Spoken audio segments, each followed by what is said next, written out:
Que la gracia y la paz de nuestro Señor Jesucristo esté con todos ustedes, hermanos y amigos.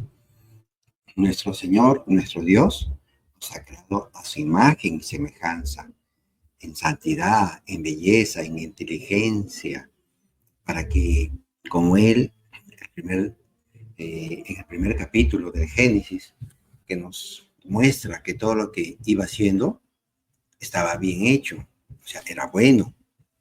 Y al final, cuando crea pues al hombre, exulta el Señor y dice que todo estaba muy bueno. Entonces, así el Señor nos muestra que cuanto sale de Él, todo es santo, todo es perfecto, todo es bello. Y nos invita a que pues seamos santos en toda nuestra persona, en toda nuestra conducta, para asemejarnos justamente a Cristo, Cristo que nos enseña a ser perfectos como es el Padre de los cielos. Pero me he dado con no es una sorpresa, pero cada cierto tiempo salen diferentes formas de mostrarnos, pues, que el hombre, en este afán de, de vivir, de buscar la felicidad, se extravía a veces con sus racionamientos vacíos. Y uno de estos racionamientos es que vienen a decir ya también ahora en este siglo XXI que el pecado no existe, ¿no? Y si no existe el pecado, pues tampoco existirá el infierno. Miren, miren acá, quiero compartirles, ¿no? Esto que he encontrado, ¿no? Acá, muy bien, que dice, ¿no? Un curso, está en inglés, un curso de milagros, basado en las notas originales escritas a mano de Helen Schutman.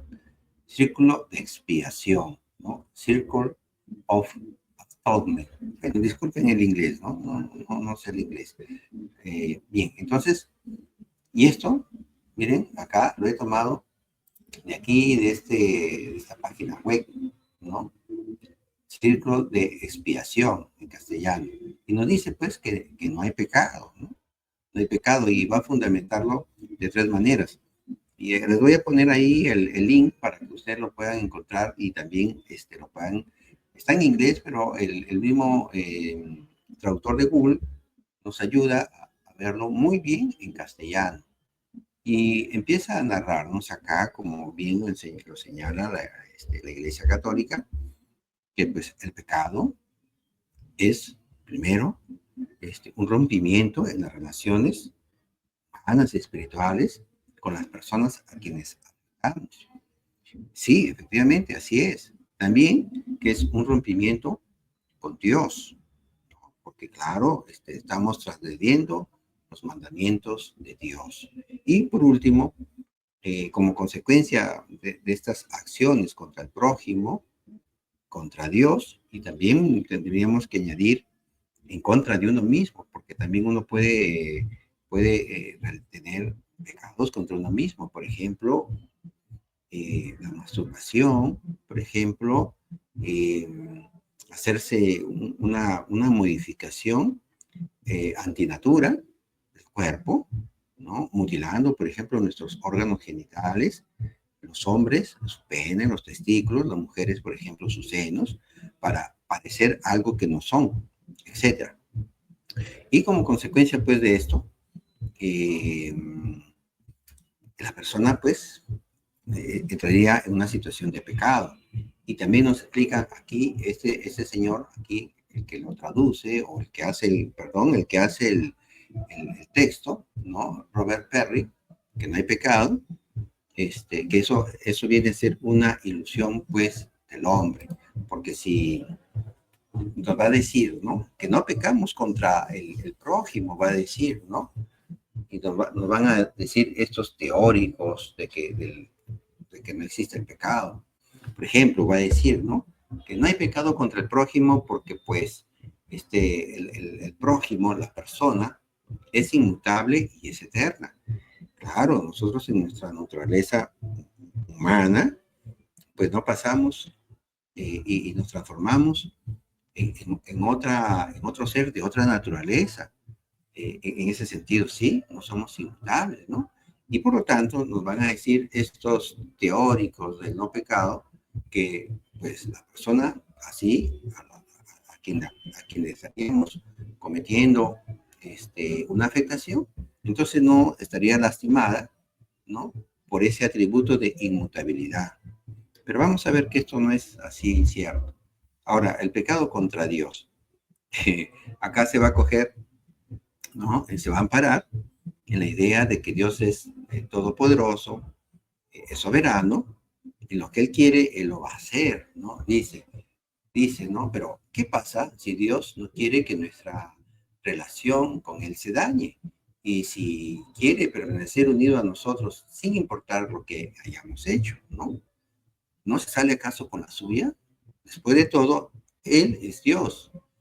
Este curso de expiación, ¿no? Dice, el pecado se percibe entonces como algo más poderoso que Dios, ante el cual Dios mismo debe inclinarse, ¿no?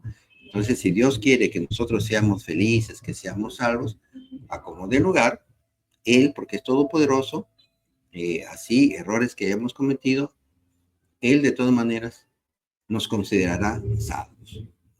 Es más, incluso en el texto, en la Biblia, hay un versículo en el que nos dice, en la primera carta a Timoteo, capítulo 2, versículo 4, que Dios quiere que todos los hombres se salven y lleguen al conocimiento de la verdad. Ese es el querer de Dios, sí, pero ese es solamente un texto y vamos a ver que este texto tenemos que verlo en todo el contexto bíblico. Ahora, entonces, nos va a decir que pues el pecado, el cristianismo va a decir que el pecado mancha el alma. Entonces, ellos van a decir que esto se basa en la idea de que pues hemos hecho daño, ¿no? A otras personas, que hemos incumplido los mandamientos de Dios, ¿cierto? Entonces, eso significaría, pues, señalan estos teóricos, que nuestros sentimientos de culpa no son una experiencia directa de nuestra alma contaminada, son una ilusión psicológica creada por nuestra creencia en una contaminación que nunca ocurrió. No le hicimos daño al prójimo, tampoco Dios quiere que nos perdamos. Entonces, nuestros, entre comillas, dicen, nuestros pecados no tienen pues un efecto real sobre nuestra identidad. Y por lo tanto, el pecado no existe. Vamos a ver si esto es así, pues, ¿no?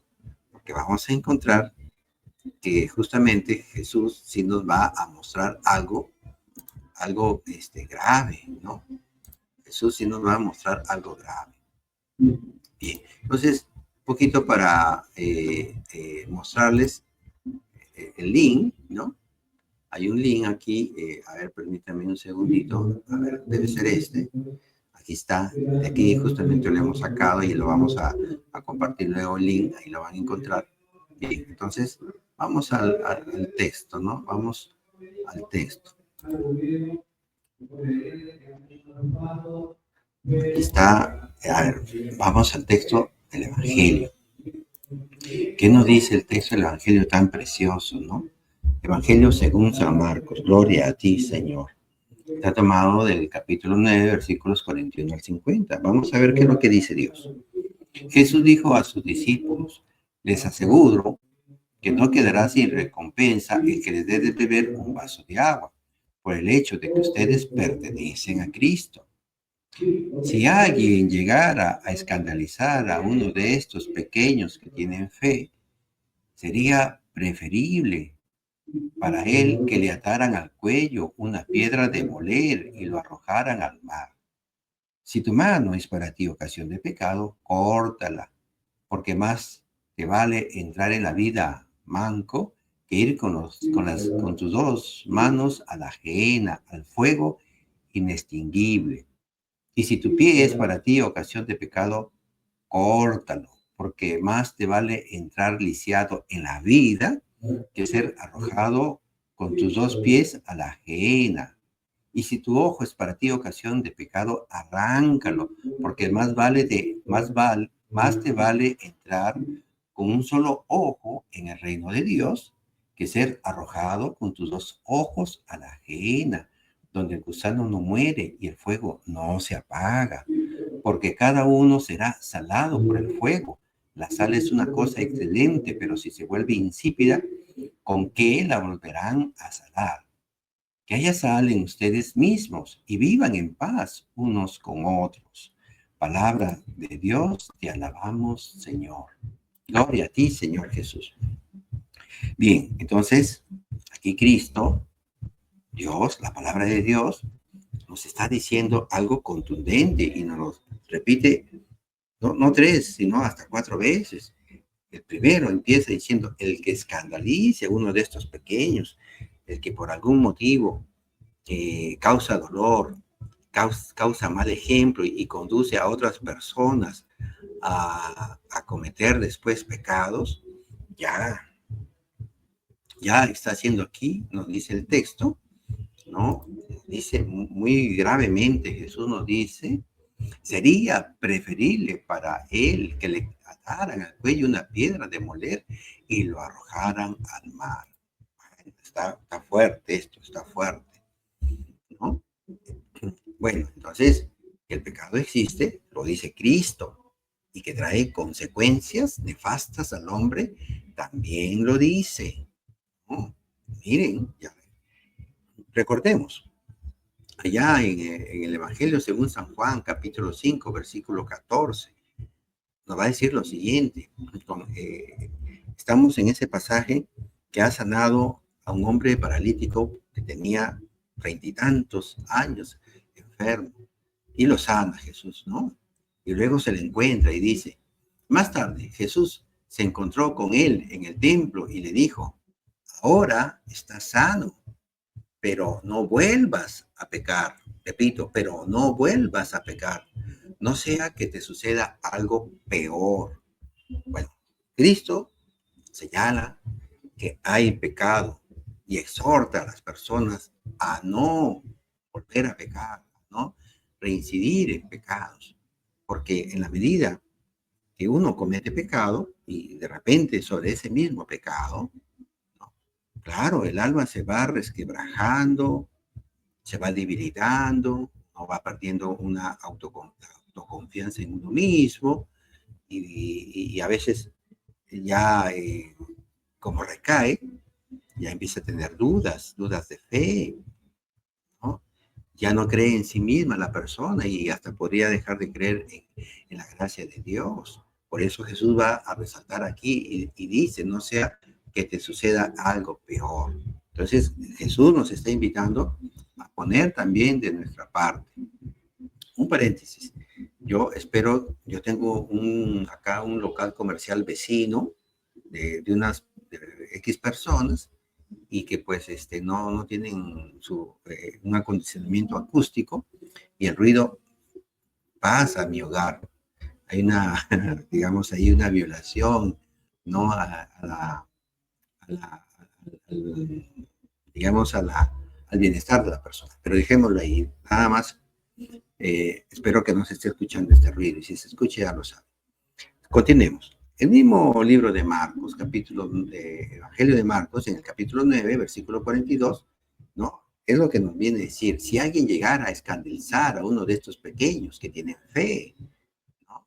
Entonces hay pecado. El Señor nos está mostrando que es causa, pues, de muchos desvíos de personas. Causan efectos en la persona misma y en otros. No es que no cause efecto, como lo dice esta nueva teoría, ¿no? Entonces, que no le hacemos mal a nadie, que no se le afecta sustancialmente, que la persona es inmutable. ¿Eso es así? Por supuesto que no, eso es falso. No, nosotros somos una naturaleza. Cierto que nuestra esencia de ser puede ser que no cambie. Lo espiritual no cambia, pero en lo físico vamos a ver que sí, hay cambios. Nosotros somos materia también. No somos una composición de espíritu y materia. Pero no solamente tenemos eso sino este espíritu tiene una conciencia y esta se va a ver afectada y también puede cambiar, ¿no? Y tanto así que el pecado original trastocó la esencia espiritual del hombre. Porque recordemos que Dios te advierte que si desobedece comiendo del árbol de la ciencia, del bien y del mal, morirá. Y por supuesto que el hombre no murió en ese instante físicamente, biológicamente, pero sí hubo una muerte espiritual. Es decir, sí una afectación a la esencia de la persona. Ahora, que pues que esto no afecta a las demás personas, obviamente que eso es falso. Miren, veamos de lo general a lo particular. Las guerras. Las guerras causan destrucción material y muerte de tantísimas personas. Es tanta la destrucción, eh, edificios, tierras agrícolas, las industrias, caminos, comunicaciones, etcétera. El dolor que le causa a las personas mutiladas, personas que son, digamos, violentadas, ¿no? Hay graves martirios, ¿no? Por ejemplo, también ya vayamos a cuestiones menores, entre comillas, menores. Por ejemplo, en el caso de la infidelidad conyugal, ¿no? Causa un grave daño a la dignidad del cónyuge que es afectado, le da vergüenza, queda mal ante la sociedad y se rompe ese creer en el ser amado, ¿no? Ya, ya la persona sufre, la confianza se pierde, además del quiebre de la unidad familiar. ¿Cómo es que el pecado no va a tener efectos en las demás personas, en los ambientes? Ahora, en lo personal, una violación sexual va a causar graves trastornos y traumas que para muchos será de por vida. Algunas personas querrán suicidarse, otras viven deprimidas, otras van a vivir pues con miedo, con dificultades para tener relaciones sentimentales con otras personas. Y también ya muchos testimonios de psicólogos y de personas violadas van a mostrar que van a tener desviaciones sexuales, etcétera. Por supuesto que sí hay una afectación del pecado en las otras personas. Ahora, que no se rompe la relación con Dios, por supuesto que eso también es falso. Y lo vamos a encontrar ahí en el mismo Génesis, en el capítulo 3, cuando el hombre peca, ¿no? Dios, por las mismas decisiones erradas, equivocadas que tomaron Adán y Eva, no le queda otra cosa que tomar la decisión de alejarlos de su presencia, ¿no?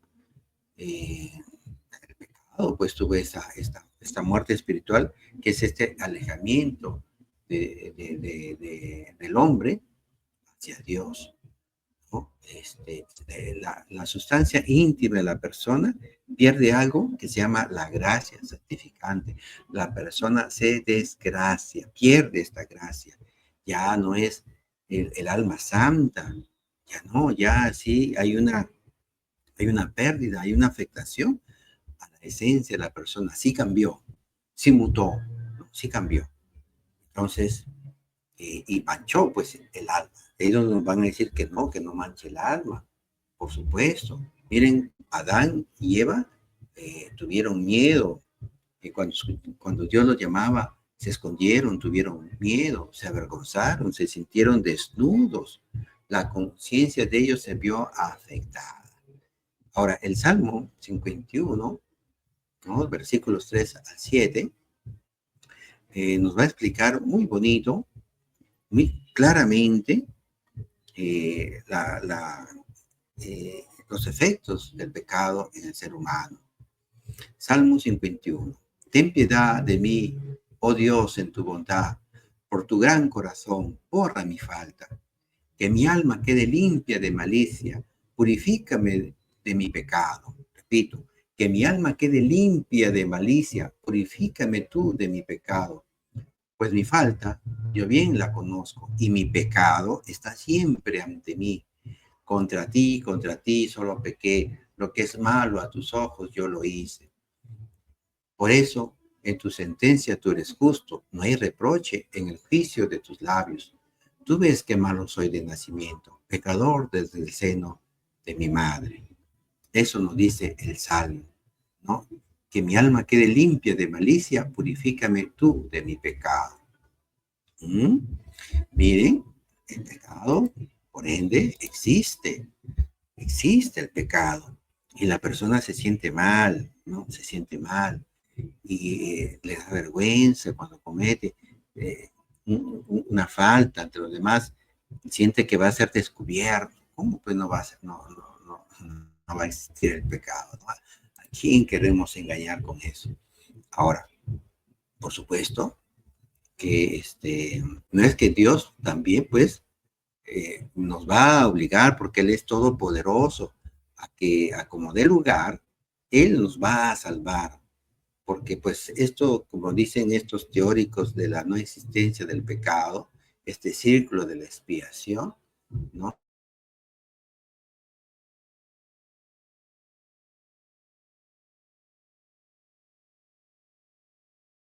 ¿Verdad? Para el bien obrar. Y eso es a lo que estamos invitados. Pero la persona decide escoger la puerta estrecha, ¿no? O tener estas puertas más anchas, ¿no? Que son causas de pecado. El hombre decide obrar bien o decide obrar mal. Y eso lo invita Dios. Miren lo que lo dice Deuteronomio capítulo 30, versículo 19. Escuchen, que los cielos y la tierra escuchen y recuerden lo que acabo de decir.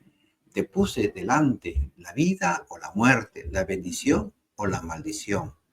Escoge, pues, repito, escoge, pues, la vida para que vivas tú y tu descendencia.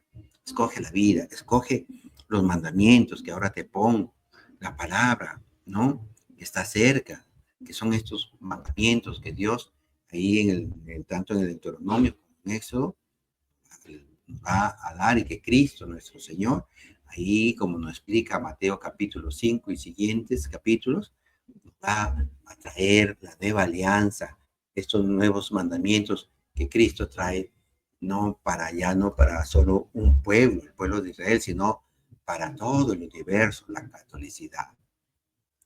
Y Dios detesta el pecado. Dios no quiere pues que el hombre peque. Dios quiere que escoja el bien, que escoja obrar bien, que escoja cumplir sus mandamientos. Miren cómo el Salmo 5, versículo 5 nos dice: tú no eres un Dios al que le gusta la maldad, y el malvado tiene ante ti acogida. A Dios no le gusta la maldad, que el hombre peque, que el hombre haga el mal. No, Cristo nos dice: sean perfectos como el Padre de los cielos es perfecto, ¿no? Mateo capítulo 5, versículo 48.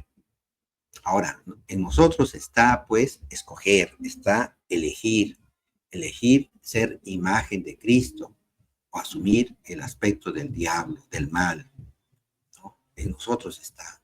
Así Jesús, a través de San Pablo, nos lo va a decir en la carta a la iglesia romana, en capítulo 6. Les voy a leer unos cuantos versículos. Ya, a ver, versículo 3 en adelante. Como ustedes saben, todos nosotros, al ser bautizados en Cristo Jesús, hemos sido sumergidos en su muerte. Por este bautismo en su muerte, fuimos sepultados con Cristo, y así como Cristo fue resucitado de entre los muertos por la gloria del Padre, así también nosotros empecemos una vida nueva. Versículo 11. Así también ustedes deben considerarse a sí mismos muertos para el pecado y vivos para Dios en Cristo Jesús. No dejen que el pecado tenga poder sobre este cuerpo. Es un muerto y no obedezcan a sus deseos. Versículo 22. Ahora, en cambio, siendo libres del pecado y sirviendo a Dios, trabajan para su propia santificación, y al final está la vida eterna. Palabra de Dios, te alabamos, Señor. Entonces, sí, ahí está, tenemos que luchar y vencer pues al pecado. Jesús en el huerto de Getsemaní, en la hora ya de su pasión, nos va a decir que la carne, que el espíritu está pronto a obedecer los mandamientos de Dios, pero que la carne es débil, ¿no? Entonces hay pecado, ¿no? Hay pecado y Jesús nos está diciendo, si tu mano es ocasión, ¿no? De pecado, córtatelo, hermanito, hermano, corta aquellas ocasiones que te llevan a cometer pecado. De repente, una relación sentimental inapropiada, ilegal, ilegítima, de repente un trabajo que te está llevando a cometer actos de corrupción, ya, de repente no estás atendiendo bien a tus padres porque te estás involucrando con amistades que no te conducen a bien y que te están llevando a despilfarro del dinero y no te preocupas bien de los padres, actividades a veces nocturnas que fin de semana, que no te dejan ir a misa, a dar gracias a Dios. Entonces corta todo eso que te está impidiendo crecer espiritualmente, que te está impidiendo crecer en esta relación con Dios, que es tu Padre, que es tu Creador, que es tu Salvador, que es tu Santificador. Entonces, hermanitos, el pecado existe, ¿no? Y cortemos esas ocasiones de pecado. Que el Señor los bendiga y haga resplandecer su rostro sobre cada uno de ustedes.